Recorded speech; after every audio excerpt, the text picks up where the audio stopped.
Hello बच्चों, कैसे हो। आप देख रहे हैं आपका अपना YouTube channel math with Savita Deswal और मैं हूं सविता देसवाल। बेटा आज हम करेंगे प्रश्नावली 2.2 कक्षा 8 प्रश्न नंबर 4 से लेके प्रश्न नंबर 16 तक। प्रश्न नंबर 1 से 3 तक हम पहली वीडियो में कर चुके हैं। तो प्रश्न नंबर 4 देखिए। ये कहता है दो संख्याओं का योग 95 है। यदि एक संख्या दूसरी से 15 अधिक है तो दोनों संख्याएं ज्ञात कीजिए। मान लेते हैं बेटा पहली संख्या माना पहली संख्या x है, तो दूसरी संख्या क्योंकि इससे 15 अधिक है तो इसलिए दूसरी संख्या क्या हो जाएगी बेटा, दूसरी संख्या इससे 15 अधिक है तो क्या करेंगे, इसमें x में 15 जोड़ देंगे। और शर्त क्या कहता है, ये अकॉर्डिंग टू क्वेश्चन ये कहता है कि पहली और दूसरी दोनों संख्याओं का योग 95 है। तो दोनों को जोड़ दो बेटा, x जमा 15 बराबर है 95। x और x कितना हो जाएगा, 2x जमा 15 बराबर है 95। और 2x बराबर है 95 पहले ही दाईं तरफ है और 15 इधर से जब दाईं तरफ जाएगा तो माइनस हो जाएगा। 2x बराबर है 80 और x बराबर है 80 और ये 2 क्योंकि इधर गुना में था तो इधर बाद में हो जाएगा। x का मान आ जाएगा 40 और x क्या था, हमारी पहली संख्या थी तो इसलिए हमारी पहली संख्या हो जाएगी 40 और दूसरी संख्या हो जाएगी 40 में 15 जोड़ देंगे तो कितना हो जाएगा, 55 हो जाएगा। 40 और 55 हमारी दोनों संख्याएं आ जाएंगी। अब देखिए प्रश्न नंबर 5।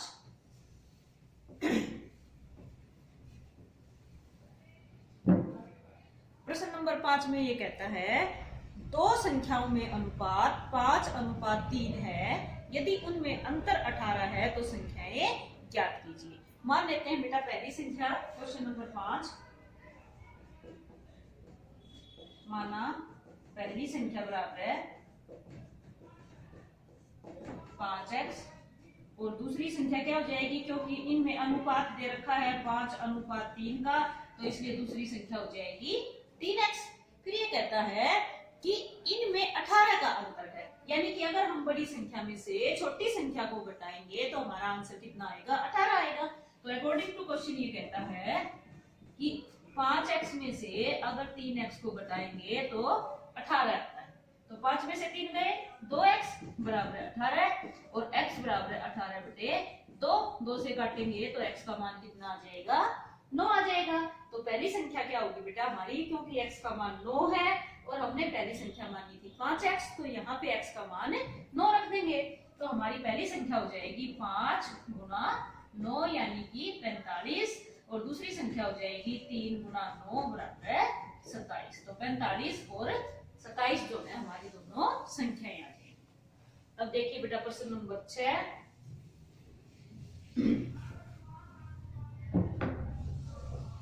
प्रश्न नंबर 6 में ये कहता है 3 लगातार पूर्णांकों का योग 51 है, पूर्णांक ज्ञात कीजिए। तो मान लेते हैं, माना पहला पूर्णांक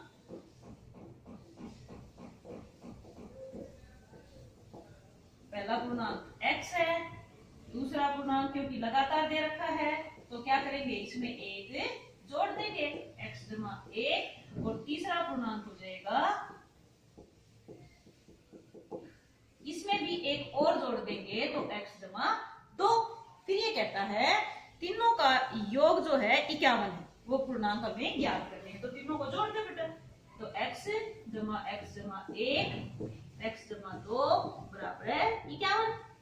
x और x को जोड़ेंगे 3x, 1 और 2 को जोड़ेंगे 3 बराबर है 51।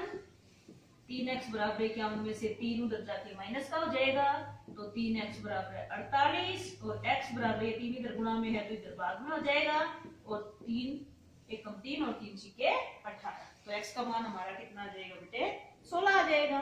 और x क्या था, पहला पूर्णांक था तो इसलिए पहला पूर्णांक 16, अगला 17 और अगला 18 हो जाएगा। ये तीनों जो पूर्णांक हमने ज्ञात करने थे हमारे तीनों आ जाएंगे, 16, 17 और 18। अगला क्वेश्चन है बेटा क्वेश्चन नंबर 7।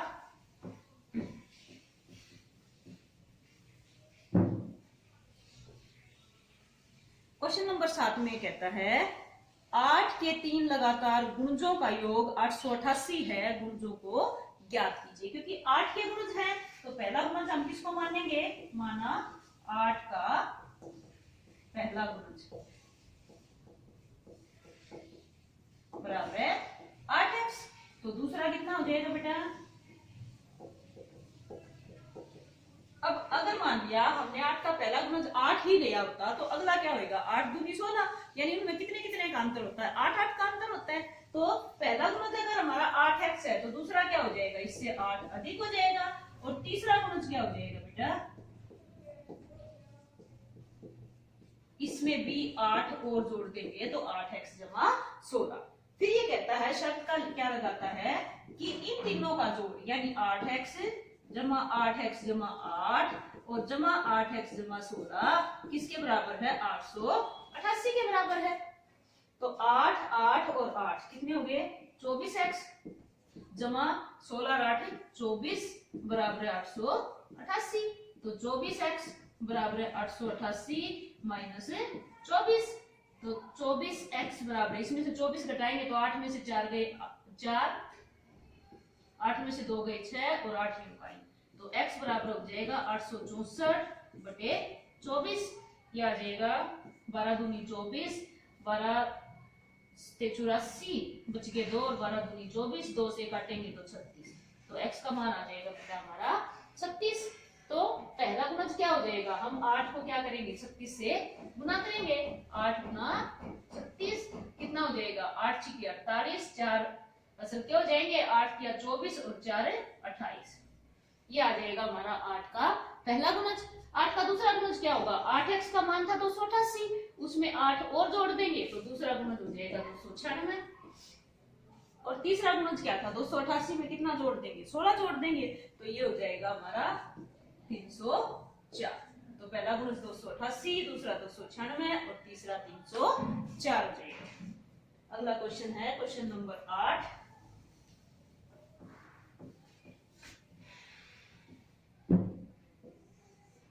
क्वेश्चन नंबर 8 में ये कहता है 3 लगातार पूर्णांक बढ़ते क्रम में लेकर उन्हें क्रमशः 2 3 तथा 4 से गुणा कर योग करने पर योगफल 74 प्राप्त होता है। तो तीनों पूर्णांक ज्ञात कीजिए। लगातार लेने हैं तो मान लेते हैं पहला पूर्णांक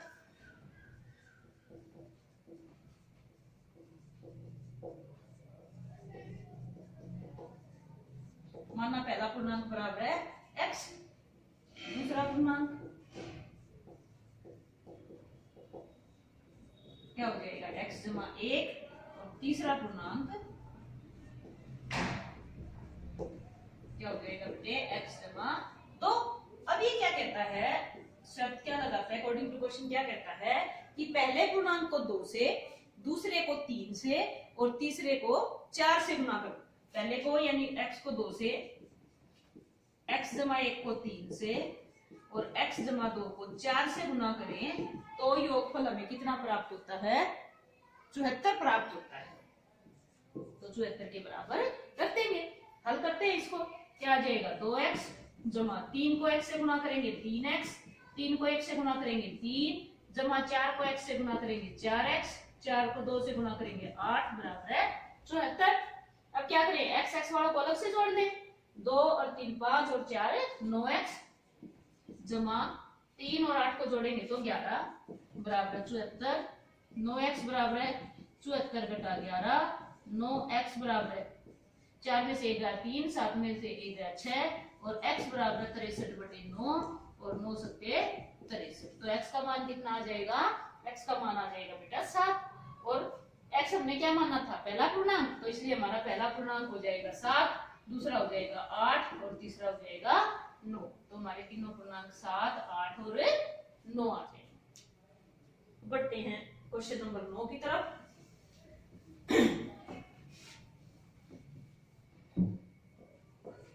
क्वेश्चन नंबर 9 में ये कहता है राहुल और हारून की वर्तमान आयु में अनुपात 5:7 है। तो मान लेते हैं बेटा राहुल की वर्तमान आयु क्या है?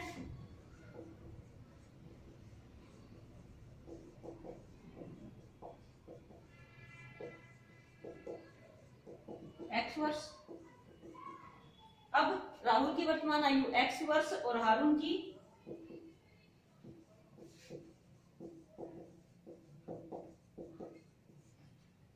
ये कहता है राहुल और हारून की वर्तमान आयु में अनुपात दे रखा, सॉरी बेटा 5x, तो इसको मानेंगे हम 5x, और हारून की वर्तमान आयु को कितना मानेंगे, हारून की वर्तमान आयु हो जाएगी 7x वर्ष। फिर ये कहता है कि 4 वर्ष बाद उनकी आयु का योग 56 वर्ष हो जाता है। तो 4 वर्ष बाद राहुल की आयु कितनी हो जाएगी, राहुल की आयु हो जाएगी 5x जमा 4 वर्ष, और 4 वर्ष बाद हारून की आयु कितनी हो जाएगी बेटा, 4 वर्ष बाद राहुल की आयु हो जाएगी 5x जमा 4 वर्ष, और 4 वर्ष बाद हारून की आयु कितनी हो जाएगी बेटा,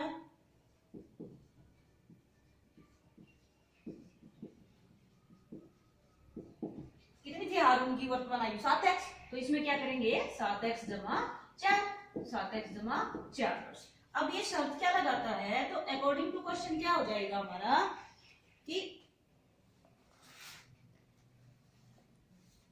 4 वर्ष बाद उनकी आयु का योग 56 वर्ष हो जाता है। किस किस की, राहुल और हारून की आयु को अगर हम जोड़ देते हैं, जो चलो जोड़ते हैं 5x जमा 4 जमा 7x जमा 4, तो ये किसके बराबर हो जाता है बेटा, 56 के बराबर हो जाता है। तो 5 और 7 कितना हो गया 12x, 4 और 4 हो गया 8 बराबर है 56, होगी एक चर में रैखिक समीकरण, तो 12x को यहीं रख लेंगे, 56 और 8 उधर जाके घट जाएगा, तो 12x बराबर 48 हो जाएगा, और x बराबर 48 बटे 12, 12 चौके 48, तो 4 किसका मान आ गया, x का मान आ गया, और x हमने किसको माना था, राहुल की वर्तमान आयु कितनी थी 5x, तो यहाँ पे हम x की वैल्यू रख देंगे, x का मान रख देंगे, तो क्या आ जाएगी, राहुल की वर्तमान आयु आ जाएगी, और यहाँ x का मान रख देंगे तो हारून की वर्तमान आयु आ जाएगी। और हमें निकालना क्या है, उनकी वर्तमान आयु ही निकालनी है। तो राहुल की वर्तमान आयु कितनी हो जाएगी बेटे 5 गुणा में x कितना था 4, तो 5 चौके 20 वर्ष, और हारून की कितनी हो जाएगी 7 गुणा में 4, यानी कि 7 चौके 28 वर्ष जो है हारून की वर्तमान आयु हो जाएगी। चलो चलते हैं नेक्स्ट क्वेश्चन की तरफ।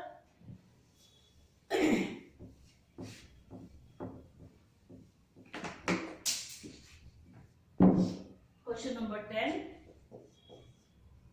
10 क्वेश्चन में कहता है बेटा, किसी कक्षा में बालक और बालिकाओं की संख्या में अनुपात 7:5 है। तो बालक पहले दे रखा है, तो मान लेते हैं बालकों की संख्या,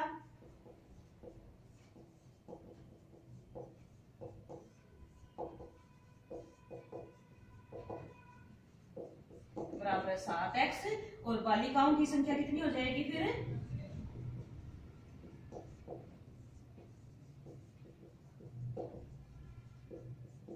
5x, क्योंकि अनुपात 7 और 5 का दे रखा है।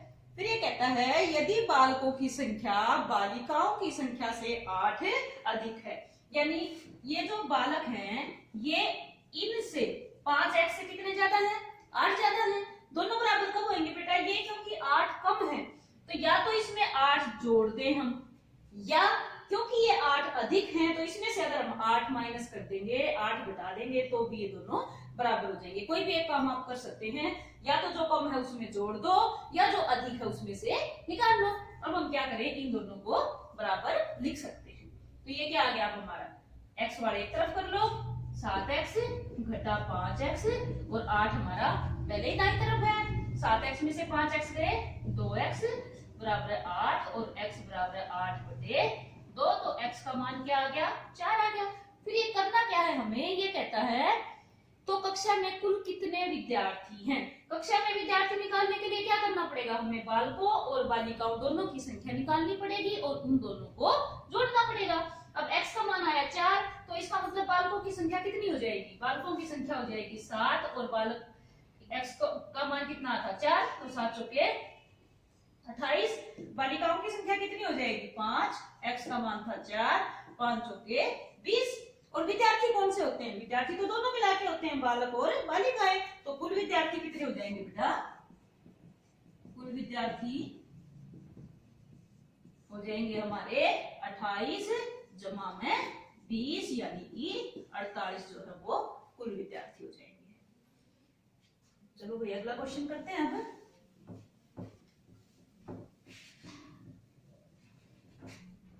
क्वेश्चन नंबर 11वें क्वेश्चन में कहता है बेटा, बाईचुंग के पिताजी उसके दादाजी से 26 वर्ष छोटे हैं और उससे 29 वर्ष बड़े हैं। उससे किससे? बाईचुंग से। तो किसकी आयु मानेंगे? बाईचुंग की। माना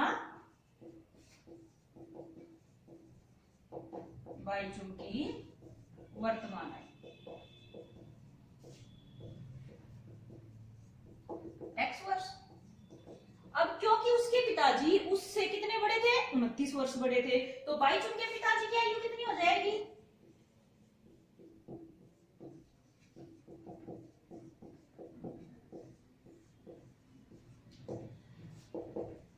क्या करेंगे? इससे 29 वर्ष बड़े थे ना, अधिक थे, तो इसका मतलब इसमें 29 हमें जोड़ देंगे, तो उसके पिताजी की आयु हो जाएगी x जमा 29 वर्ष। और क्योंकि बाईचुंग के पिताजी उसके दादाजी से 26 वर्ष छोटे थे, तो इसके दादाजी बाईचुंग के पिताजी से कितने बड़े हुए? क्योंकि ये 26 वर्ष छोटे थे अपने पिताजी से, तो इसका मतलब इसके पिताजी से 26 वर्ष बड़े थे। किसके पिताजी? बाईचुंग के पिताजी के पिताजी।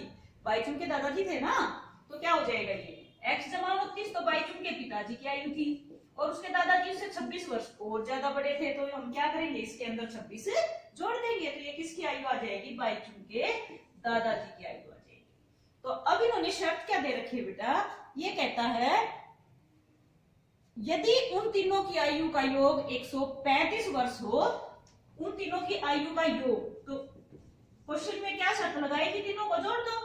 x थी बाईचुंग की, x जमा 29 थी उसके पिताजी की, और x जमा इन दोनों को जोड़ेंगे तो 9 और 6 15, और 2 और 2 4, एक हसल था, तो 55 वर्ष x जमा 55 उसके दादाजी की थी। और तीनों को जब जोड़ते हैं तो तीनों का योग कहता है ये कि 135 सॉरी 155 नहीं 135 वर्ष हो जाता है तीनों का योग।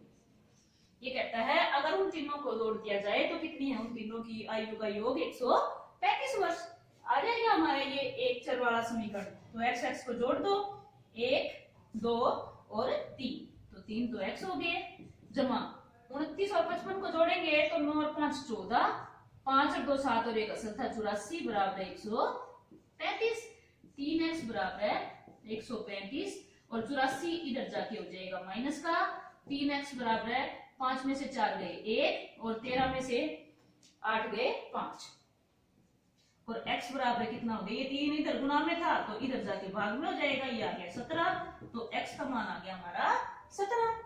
तो बाईचुंग की वर्तमान आयु क्या थी? x वर्ष थी और x का मान आया 17, तो इसलिए बाईचुंग की आयु हो जाएगी 17 वर्ष। उसके पिताजी की हो जाएगी 17 में 29 जोड़ देंगे तो 9 और 7 16, 2 और 1 3 और 1 असल का था 46 वर्ष। और क्योंकि उसके दादाजी उससे 26 वर्ष ज्यादा थे तो इसमें 46 में क्या करेंगे? 26 को जोड़ देंगे तो उसके दादाजी की आयु आ जाएगी 6 और 6 12, 1 असल 4 और 2 6 और 1 7, 72 वर्ष जो है वो उसके दादाजी की आयु आ जाएगी। ठीक है बेटे, अब चलते हैं हम 12वें क्वेश्चन की तरफ।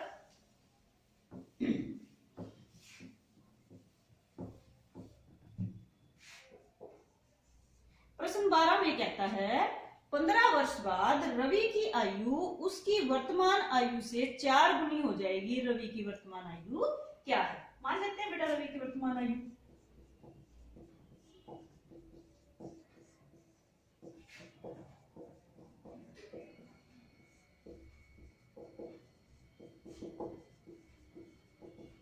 रवि की वर्तमान आयु हम x वर्ष मान लेते हैं।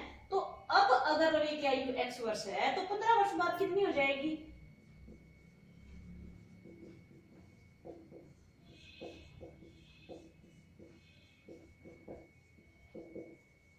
x में 15 जोड़ देंगे क्योंकि 15 वर्ष बाद ये 15 वर्ष ज्यादा बड़ा हो जाएगा ना। फिर क्या कहता है ये शर्त में कि अकॉर्डिंग टू क्वेश्चन कहता है कि 15 वर्ष बाद यानी 15 वर्ष बाद वाली जो आयु है x जमा 15 वर्ष, ये वर्तमान आयु से 4 गुनी हो जाएगी। वर्तमान आयु क्या है? x है। ये 4 गुनी कब होगी? 15 वर्ष के बाद। अब ये है 4 गुनी, दोनों बराबर कब होंगे? जब इसको भी 4 से गुना कर दे तभी तो बराबर होंगे ना।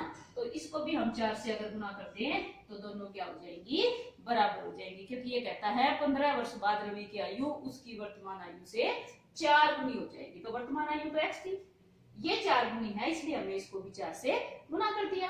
करो भैया, अब x को इस तरफ ले जाओ, 4x में से x उधर जाके माइनस का हो जाएगा, तो कितने x बच जाएंगे, 3x बच जाएंगे।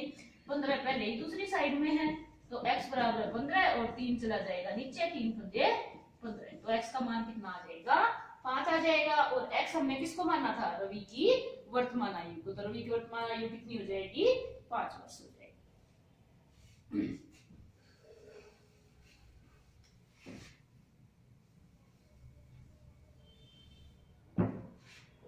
13वां प्रश्न देखिए भाई।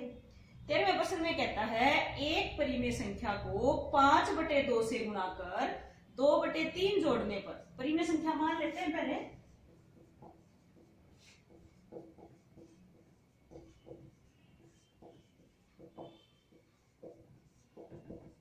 x। अब शर्त के अनुसार जैसा जैसा ये कहते जाते हैं हम वैसा ही करते जाते हैं। ये कहता है कि एक परिमेय संख्या को 5/2 से गुणा कर, यानी हमने परिमेय संख्या मानी थी x, इसको हमने गुना किया 5/2 से, 5/2 से गुना कर 2/3 जोड़ने पर, इसके अंदर 2/3 जोड़ दिया तो किसके बराबर हो गया, ये हो जाता है घटा 7/12 के बराबर। हमें क्या करना है, वह परिमेय संख्या ज्ञात करनी है, यानी कि हमें x का मान निकालना है। तो करो बेटा, इसको 5/2x बराबर है घटा के 7/12, तो पहले दाईं तरफ थे, 2/3 क्योंकि इधर जमा के हैं, दाईं तरफ आके ये क्या हो जाएंगे, घटा के हो जाएंगे। तो 5/2x किसके बराबर हो जाएगा, यहाँ 12 लघुत्तम आ जाएगा, घटा के 7, 3 चौके 12 और 4 दूनी 8, 5/2x बराबर है 8 और 7 15, घटा के 15/12, और x बराबर घटा के 15/12 पहले ही दाईं तरफ था, ये जो भाग में है वो गुना में हो जाएगा और गुना में है वो भाग में हो जाएगा, यानी कि 2/5, 2 एकम 2, 2 छिके 12, 5 एकम 5, 5 तिये 15, 3 एकम 3, 3 दूनी 6, ऊपर बचा 1 और नीचे बचा 2 और माइनस का साइन यूं का यूं। तो x का मान कितना आ गया, 1/2, और x हमने किसको माना था, हमने उस परिमेय संख्या को माना था, तो इसलिए हमारी परिमेय संख्या क्या आ जाएगी, घटा 1/2 आ जाएगी। अब चलते हैं 14वें प्रश्न की तरफ।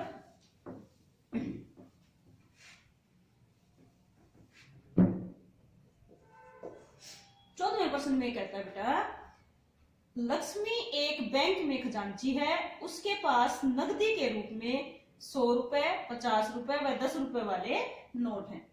उनकी संख्याओं में क्रमशः 2, 3 और 5 का अनुपात है। तो मान लेते हैं बेटा, सबसे पहले क्योंकि 100 के नोट दे रखे हैं, तो माना 100 रुपए के नोटों की संख्या,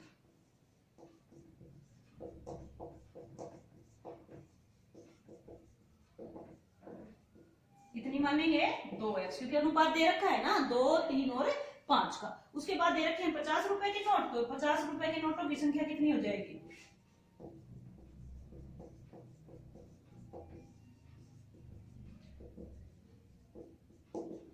5x, सॉरी 3 का अनुपात है 2, 3 और 5, तो 3x, और 10 रुपए के नोटों की संख्या हो जाएगी बेटा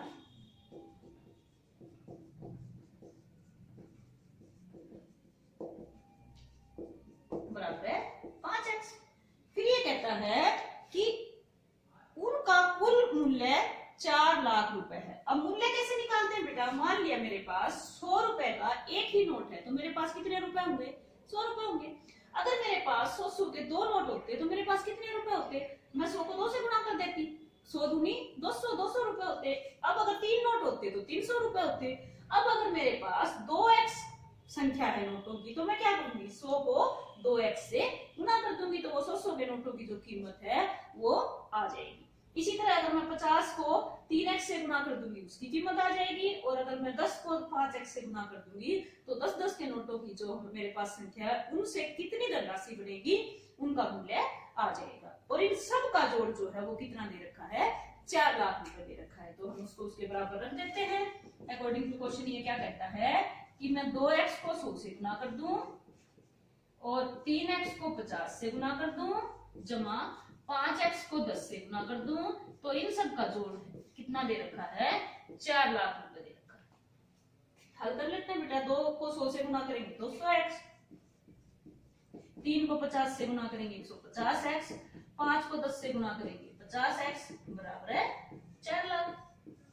अब 150 और 50 200 और 200 400, 400x किसके बराबर रख देंगे 4 लाख के, और x बराबर हो जाएगा हमारा 4 लाख बटे 400।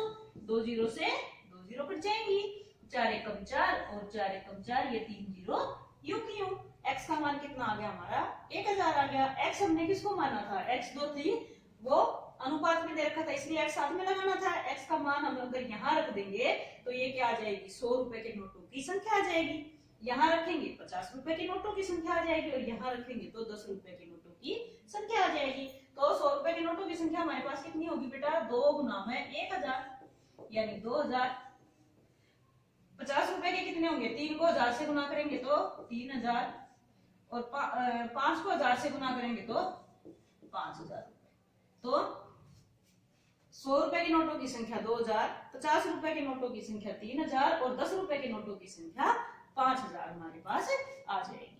और हमें निकालना क्या था, यही निकालना था कि उसके पास प्रत्येक प्रकार के कितने कितने नोट। तो ये आ गए हमारे पास प्रत्येक प्रकार के नोटों की संख्या। ठीक है, अब हम चलते हैं क्वेश्चन नंबर 15 की तरफ।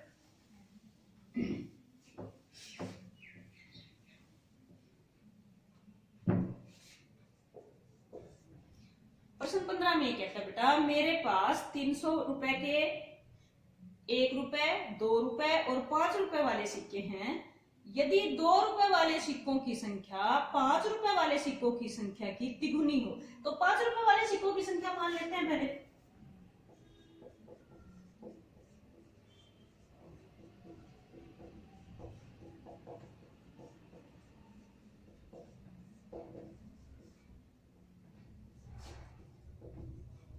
₹5 वाले सिक्कों की संख्या मान लेते हैं हम x। तो 2 रुपए वाले सिक्कों की संख्या कितनी हो जाएगी,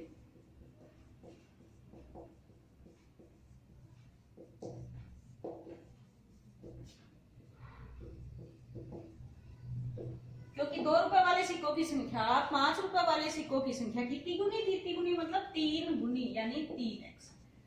फिर ये कहता है और सिक्कों की कुल संख्या 160 है।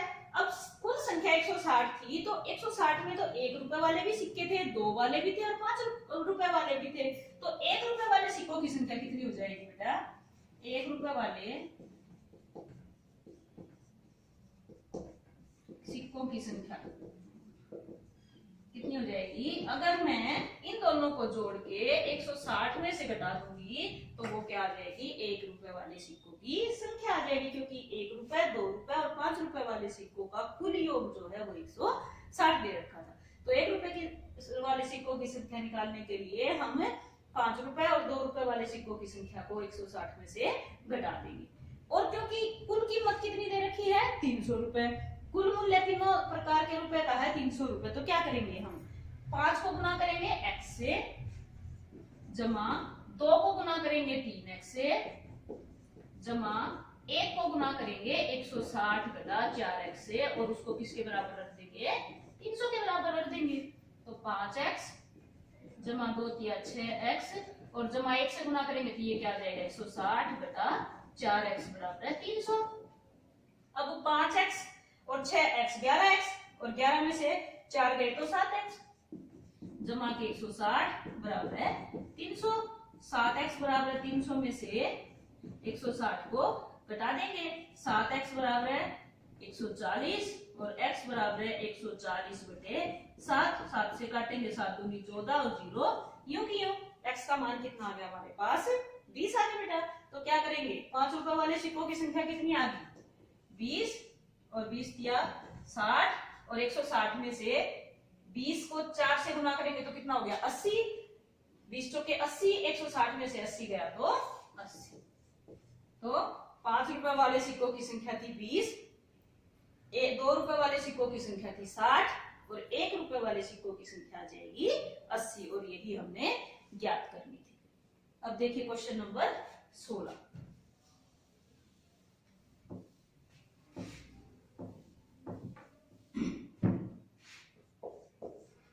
क्वेश्चन नंबर 16 में कहता है, एक निबंध प्रतियोगिता में आयोजकों ने तय किया कि प्रत्येक विजेता को 100 रुपए और विजेता को छोड़कर प्रत्येक प्रतिभागी को 25 रुपए पुरस्कार के रूप में दिए जाएंगे।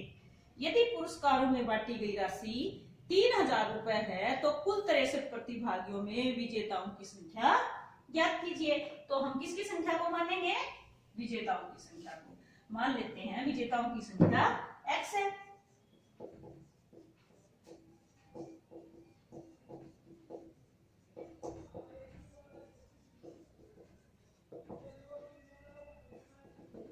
और क्योंकि कुल प्रतिभागी जिसमें विजेता भी शामिल हैं 63 है, तो बाकी विजेताओं की या शेष विजेताओं को छोड़कर शेष प्रतिभागियों की संख्या कितनी हो जाएगी?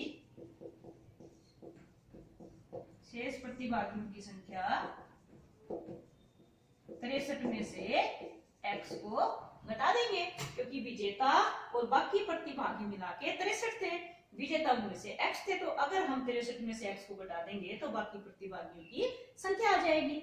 अब ये कहता है कि प्रत्येक विजेता को 100 रुपए दिए जाते हैं, तो अकॉर्डिंग टू क्वेश्चन क्या हो गया कि विजेता थे x और एक विजेता को मिलते हैं 100 रुपए, तो यानी 100 को हम किससे गुणा करेंगे? x से, जमा बाकी जो प्रतिभागी हैं प्रत्येक प्रतिभागी को मिलते हैं 25 रुपए, और हमारे पास बाकी प्रतिभागियों की संख्या कितनी थी?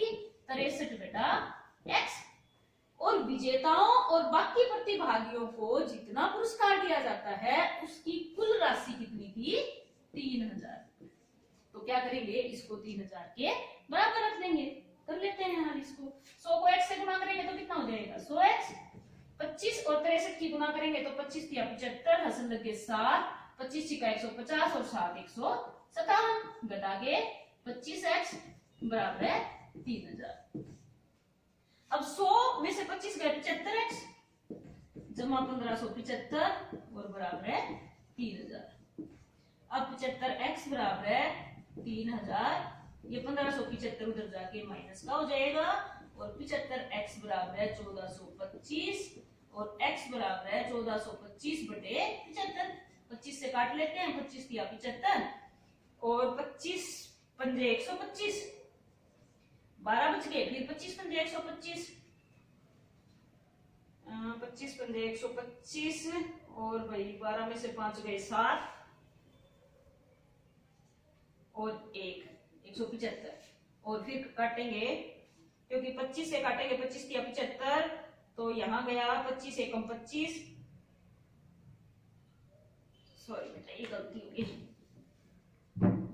25 पंजे 125, यहाँ बच जाएगा 17, 175 हो जाएगा, और 25 सत्ते 175, 57 आ जाएगा। 3 से काटेंगे तो 3 एकम 3 और 3 निमा 27, तो x का मान कितना हो जाएगा? 19 हो जाएगा। और x क्या था? विजेताओं की संख्या थी, तो विजेता कितने हुए हमारे? 19 विजेता। इन्होंने पूछा है विजेताओं की संख्या ज्ञात कीजिए, तो हमारे जो 63 प्रतिभागी थे उनमें से विजेताओं की संख्या कितनी हुई? 19 हुई बेटा। तो ये थी हमारी कक्षा 8 प्रश्नावली 2.2। तो ये कंप्लीट हुई बेटा, और आपको क्या करना है? बस इस चैनल को सब्सक्राइब करना है, शेयर करना है, और आपको कैसी लगी वीडियो कमेंट जरूर करना है। बाय।